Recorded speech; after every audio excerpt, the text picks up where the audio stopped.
तर बनावट पासपोर्ट प्रकरणामध्ये अंडरवर्ल्ड डॉन छोटा राजनला 7 वर्षांचा तुरुंगवास देण्यात आलाय। सीबीआय न्यायालयानं हा निकाल दिलेला आहे। अंडरवर्ल्ड डॉन छोटा राजन उर्फ विजया कदम आणि त्यासोबत राजेंद्र आणि नाना यांना बनावट कागदपत्रांचा वापर करून पासपोर्ट मिळवल्याबद्दल 7 वर्षांचा सक्त कारावासाची शिक्षा सुनावण्यात आली। न्यायालयानं 55,000 रुपयांचा दंडही यावेळेला ठोठावला।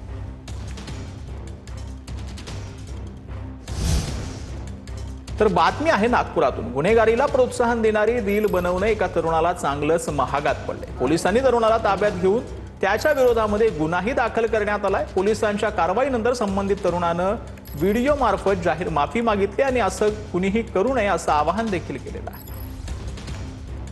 ना डाले, ऐसे वीडियो ना बनाए और मैं नागपुर पुलिस से माफी मांगता हूँ कि मैं नागपुर शहर को बदनाम कर रहा था।